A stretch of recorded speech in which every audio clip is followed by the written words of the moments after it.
Welcome back to a brand new video series called Real to Reality. Idea बहुत ही simple है. We will talk about various movies, TV shows and documentaries but with a twist. हम इन movies और TV shows के through समझेंगे India के laws को. Sounds interesting?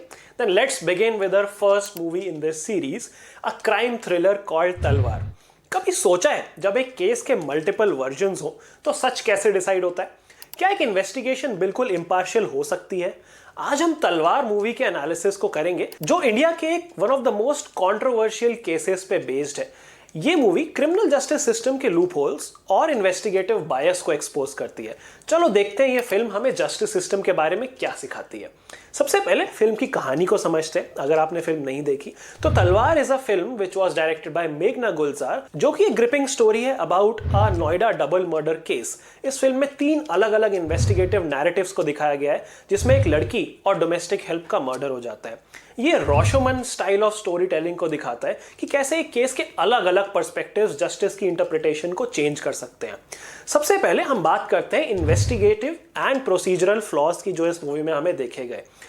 जब हम बात करते हैं इन्वेस्टिगेशन की तो इंडिया में क्रिमिनल इन्वेस्टिगेशंस सीआरपीसी यानी कि क्रिमिनल प्रोसीजर कोड के अंडर हुआ करती थी, जो कि अब अपडेट होके बीएनएसएस हो गया है. तो इस कोड के थ्रू क्राइम सीन्स की हैंडलिंग और एविडेंस कलेक्शन के लॉज को हम एनालाइज करते थे. सेक्शन 154 एंड 176 के बीच आते थे सच रेलेवेंट प्रोविजंस. अब तलवार मूवी में हमें यह दिखाते हैं कि कैसे पुलिस से शुरू में काफी लैप्सेस हो गए. Contaminated evidence, hasty conclusions, forensic reports में गड़बड़ी एंड कॉन्ट्राडिक्शंस. ये रियल लाइफ केसेस से बिल्कुल मिलता जुलता है जिसमें इन्वेस्टिगेटिव फ्लॉज की वजह से केस काफी कंट्रोवर्शियल बन गया. अब आगे चल के बात करते हैं हम इन्वेस्टिगेटिव एजेंसीज के बीच में डिफरेंट कॉन्फ्लिक्ट्स की.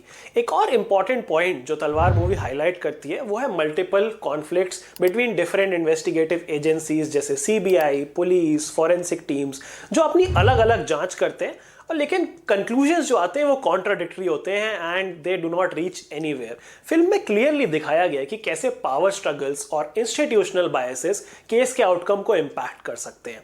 रियल लाइफ केस में भी जो अलग अलग सीबीआई टीम्स थी जिनकी रिपोर्ट्स एक दूसरे से अलग थी, एक ने पेरेंट्स को कल्प्रिट बताया, दूसरी ने आउटसाइडर का एंगल दिया. ये दिखाता है कि एविडेंस का इंटरप्रिटेशन सब्जेक्टिव हो सकता है. इसके अलावा when you also talk about media trials and public prosecution, इसको भी मूवी ने बहुत ब्यूटीफुली दिखाया है. एक बड़ा इशू जो तलवार मूवी रेस करती है वो है मीडिया का क्रिमिनल केसेस में रोल. इंडिया में हाई प्रोफाइल केसेस सेंसेशनल हो जाते हैं जिसमें प्रेस और पब्लिक के ओपिनियन का भी बहुत ज्यादा इन्फ्लुएंस आ जाता है इवन बिफोर कोर्ट का वर्डिक्ट आया हो या ना आया हो. यहाँ आपको पता होना चाहिए about article 19(1)(a which is your freedom of speech and expression versus the right to fair trial under article 21. तो दोनों का एक तरीके से टसल होता है. मीडिया ट्रायल्स विटनेसेस को भी इंपैक्ट कर सकते हैं जो गवाह होते हैं केस में, और पुलिस पे भी प्रेशर डाल सकते हैं ताकि जल्दी एक्शन लिया जाए. सुप्रीम कोर्ट ने बार बार ट्रायल बाय मीडिया को डेंजरस बताया है, जैसे कि इन जेसिका लाल मर्डर केस, जहां पे अगेन हमें मीडिया ट्रायल का एक एग्जांपल देखने को मिलता है. इस मूवी की भी हम बात करेंगे but in a different video. Next अगर हम बात करें इस मूवी की तो यहाँ पे ऑल्सो डिस्कशन हुआ है burden of proof and judicial precedents का. यानी कि इस मूवी में हमें पता चला है एक concept, a legal concept called beyond reasonable doubt. Indian law में प्रोसिक्यूशन को प्रूफ देना होता है कि अक्यूज्ड सच में गिल्टी है, बिना किसी डाउट के गिल्टी है.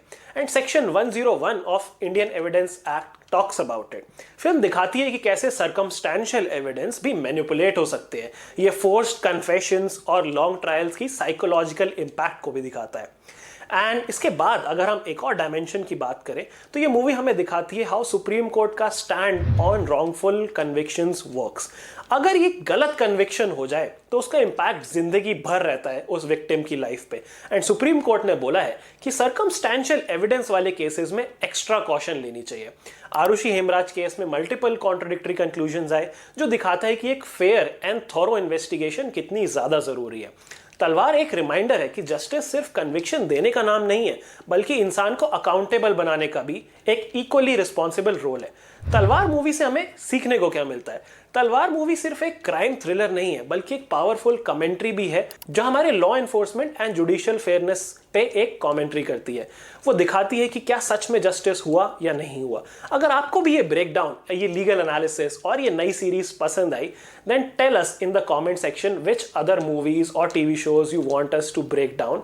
And also don't forget to like this video, share this with your friends and subscribe to the channel for more such interesting content. I'll see you in the next video. Till then, signing off.